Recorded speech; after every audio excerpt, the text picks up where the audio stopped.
लीजिएगा। ये table basically पूरा का पूरा एक स्ट्रक्चर्ड एल्गोरिदम है, स्टेप बाय स्टेप अप्रोच है कि आपने किसी भी टॉपिक को लेकर चलना कैसे है। तो इस एक स्टेप को अगर आप थाम लेंगे तो बहुत सारी चीजें आपके लिए आसान हो जाएगी। Let me Orient you towards this table. In the extreme left column we have got what to do, and in the second column we have got why to do, and in the third column we have got how to do. क्या करना है, क्यों करना है और कैसे करना है, इसको मैं एक्सप्लेन करने लगा हूं। ये किसके हवाले से? ये एक टॉपिक के तैयार करने के हवाले से। एक टॉपिक एंट्री टेस्ट के लिए आपने अगर तैयार करना है तो उसके हवाले से ये डिस्कशन है। सबसे पहला काम आपने क्या करना है, you have to read the text book. क्योंकि ये न्यूक्लियस ऑफ प्रिपरेशन है, बाकी जितनी भी चीजें आने वाली हैं आगे वो सारी की सारी इसके गिर्द घूमनी। तो ये न्यूक्लियस है, text book is the nucleus, बाकी सारी चीजें इसके गिर्द घूमनी।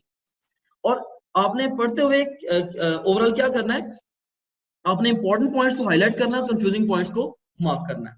कि किस तरीके से करेंगे, इंपॉर्टेंट पॉइंट्स को हाईलाइट कर दें, कंफ्यूजिंग पॉइंट्स को मार्क कर दें, क्वेश्चन मार्क लगा दें, भाई ये चीज मुझे समझ नहीं आई।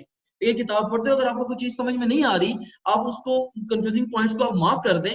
उससे फायदा क्या होगा कि बाद में आप एटलीस्ट उस कंफ्यूजन को डिस्कस कर चुके हैं। कहते हैं question is half the knowledge.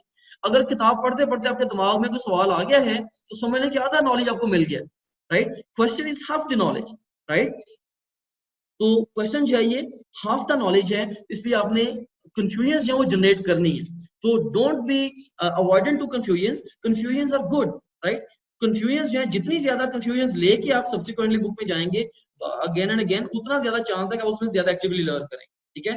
तो टेक्स्ट बुक को पढ़ना है, क्यों पढ़ना है? क्योंकि न्यूक्लियस ऑफ प्रिपरेशन है, और हर वो चीज अहम है जो किताब के अंदर है, और हर वो चीज भी अहम है जो किताब को समझने में मदद देती है। लेकिन वो टॉपिक, वो लेक्चर, वो नोट्स, वो क्वेश्चंस जो कि आपको टेक्स्ट बुक के स्कोप से दूर लेके जाएं, उनको आप अपने आप से दूर कर दें। एमडी कैट में वो अपीयर नहीं होते, और एग्जाम्स का मैं नहीं कह सकता, लेकिन एमडी कैट में वो अपीयर नहीं होते। ऑलराइट, तो इसके अंदर आप देखें कि नेक्स्ट क्या काम क्या करना आप लोगों ने। सेकंड नंबर पे you will have to listen to the TG lecture. Top grade का लेक्चर आपने सुनना है। अब टॉप ग्रेड का जो लेक्चर आप सुनेंगे, इसके अंदर हम क्या क्या कर रहे हैं, क्यों आप सुनेंगे। इसके अंदर एक तो आपकी फास्ट रिवीजन करवा रहे हैं, खुद जो टॉपिक आपने 4 घंटे में समझना है, मे बी हम आपको आधे घंटे में समझा दें। फिर नंबर 2 पे हम आपको पैटर्न क्वेश्चंस जो वो बताएंगे। नंबर 2 पे पैटर्न क्वेश्चंस जो हैं वो आपको बताते हैं टीचर टॉप ग्रेड के लेक्चर्स के अंदर कि भाई यहाँ पे इस तरीके से सवाल पूछे गए हैं या पूछे जा सकते हैं, राइट। इवन मुझे पता है, मैंने बायोलॉजी टीच किया, तो कई मेरे यूनिट्स ऐसे भी हैं बायोलॉजिटिक्स वगैरह, जिनमें मैंने एक एक टॉपिक के अंदर कई मतलब कि 100-125 तक सवाल पूछे हुए हैं, राइट। सो फास्ट रिवीजन, उसके बाद पैटर्न क्वेश्चंस। थर्ड नंबर पे प्रॉब्लम सॉल्विंग टेक्निक्स, के खास तौर पे फिजिक्स के सब्जेक्ट के लिए, इवन केमिस्ट्री के लिए, इवन बायोलॉजी के अंदर समटाइम्स आपको बताया जाता है कि ये क्वेश्चंस जो हैं इनको क्विकली आपने इस तरीके से सॉल्व करना है कि आप राइट आंसर तक पहुंच जाए। देखिए आम एफएससी के सवालों में और इसमें ये फर्क है, एमसीक्यू ये जो एंट्री टेस्ट है, ये एफएससी में सवाल दिया आपने खुद जवाब लिखना है, मोस्ट ऑफ द टाइम ये ऐसे ही है शॉर्ट और लॉन्ग क्वेश्चंस के लिए। लेकिन यहाँ पे सवाल के नीचे जवाब 100% मौजूद है, आपने सही जवाब ढूंढना है। तो आप किस तरीके से कम टाइम में आप सही जवाब तक पहुंच जाएं, इसके लिए डिफरेंट टिप्स होती हैं। तो अगर आपने कई दफा लाइक एक क्वेश्चन है जो कन्वेंशनल वे में आप सॉल्व करें, मे बी उसके ऊपर 3 मिनट लगे, लेकिन अगर आप शॉर्टकट यूज कर लें वहां पे, तो मे बी आप हार्डली 30 सेकंड में या 15 सेकंड में आंसर तक पहुंच जाए। तो टीचर जो है लेक्चर के अंदर प्रॉब्लम सॉल्विंग टेक्निक्स भी सिखाते हैं, आपने उनको भी सीखना है। और लेक्चर के दौरान आप क्या करेंगे, इंपॉर्टेंट पॉइंट्स को नोट कर लें, और कंफ्यूजन को भी अगर डिस्कस यहाँ पे इस सेंस में कर लें कि आप उनको नोट कर लें, लेक्चर के दौरान जो कंफ्यूजन आ रही हैं उनका नोट कर लें। बाद में जब डिस्कशन होगी व्हाट्सएप ग्रुप में, उसके अंदर आप वहां पे टीचर को स्क्रीनशॉट भेज सकते हैं, सर यहाँ पे आपने जो बताया था मुझे समझ नहीं आई, या ये बात आप ऑडियो मैसेज भेज सकते हैं, आप लिख के भेज सकते हैं, कागज पर लिख के भेज सकते हैं कि ये मुझे चीज समझा दें, एंड सो ऑन। उसके बाद फिर थर्ड नंबर पे आप क्या करेंगे, थर्ड नंबर पे आप लोग जो है वो स्लाइड्स को व्यू करेंगे। थर्ड नंबर पे आप लोग स्लाइड्स को व्यू करेंगे, यू सीन हियर, स्लाइड्स को व्यू करेंगे। स्लाइड्स फास्ट रिवीजन को एनेबल करती है। आपने जो टॉप ग्रेड का फास्ट रिवीजन नोट्स मॉड्यूल है वहां से जाकर स्लाइड्स को पढ़ लेना है। ये बहुत बड़ा काम अच्छा हो गया है कि पहले बच्चों को लेक्चर पूरे का पूरा नोट करना पड़ता था। अब हमने क्या किया है, हमने जिन स्लाइड्स पे लेक्चर दिया जा रहा है वही आपको पेश कर दिया जी उनकी स्लाइड शोज की शक्ल में।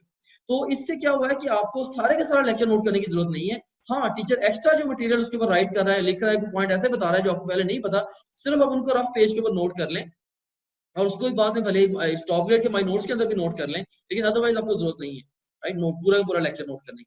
उसके बाद फोर्थ नंबर पे आप क्या करेंगे, अब आपने टेक्स्ट बुक को दोबारा पढ़ना है through the eyes of exam. देखिए पहले आपने किताब को अपनी आंख से पढ़ा, फिर हमने आपको किताब को इम्तिहान की आंख से पढ़ाया, और फिर आपने रिवीजन नोट्स के थ्रू दोबारा उसको क्विकली रिवाइज भी कर लिया।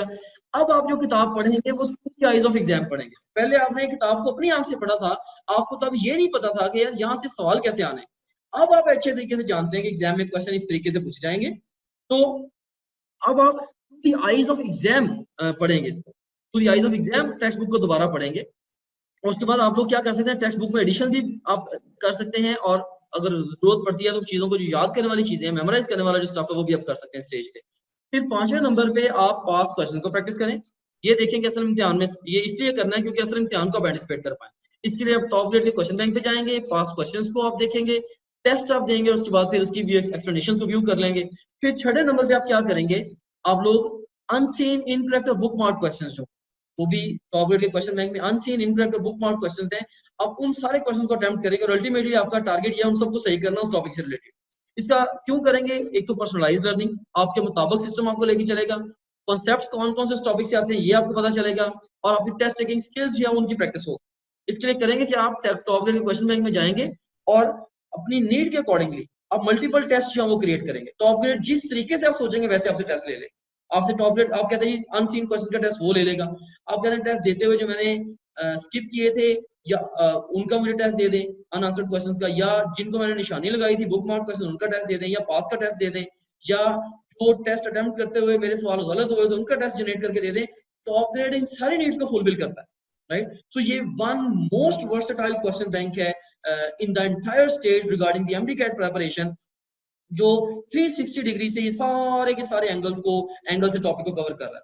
ठीक है, कहीं ना कहीं ऑफ कोर्स इतना बड़ा क्वेश्चन पूल है, कहीं ना कहीं क्वेश्चंस के अंदर कुछ ना कुछ स्टेम्स वीक हो सकते हैं। इवन यूएचएस के अंदर कई दफा ऐसे हुआ है कि 220 सवालों ने बनाए हैं, उसके अंदर उनकी 20 गलतियां निकल आई। तो ये एक नेचुरल प्रोसेस है। हम आप लोगों के इनपुट से, आप लोगों की जो फीडबैक आप लोग दे रहे होते हैं, हम कंटिन्यूअसली अपने कंटेंट को इंप्रूव कर रहे होते हैं। एक इशू एक बच्चा रिपोर्ट कर देता है, दोबारा किसी बच्चे के लिए इशू नहीं आता, हम उसको सुनर और लेटर उस इशू को रिजॉल्व जरूर करते हैं, राइट। सो बहरहाल फिर भी आप लोग ये एक ऐसा क्वेश्चन बैंक है जो better than any other question bank available at the moment, right. आप ट्रस्ट करके इस क्वेश्चन बैंक के थ्रू अपनी प्रैक्टिस जो है वो कर सकते हैं, ऑलराइट। और उसके बाद फिर नेक्स्ट 7वें नंबर पे आप क्या करेंगे, उस टॉपिक को लेके आप लोग अपने जो डाउट्स हैं वो व्हाट्सएप ग्रुप हमने जो कॉन्स्टिट्यूट कर दिए आपके, उनको डिस्कस करेंगे और अपनी कंफ्यूजन को फिक्स करने के लिए वर्चुअल क्लासरूम में आप क्वेश्चंस अपने पोस्ट करें और उनके आप जो ना आंसर टीचर से ले लें। और उसके बाद फिर जैसे फर्स्ट करें आपने जी क्वार्टर बुक कर लिया है, क्वार्टर सिलेबस कर लिया, फिर हाफ सिलेबस फुल सिलेबस कर लिया, तो जैसे जैसे आप सिलेबस कवर करते चले जाएं, आप ये भी कर सकते हैं कि प्रीवियस जो कोई वीकेंड्स के ऊपर पीछे जितने भी टॉपिक्स आपने पढ़े हैं उनका फिर दोबारा आंसरिंग क्वेश्चन का टेस्ट क्रिएट कर लें।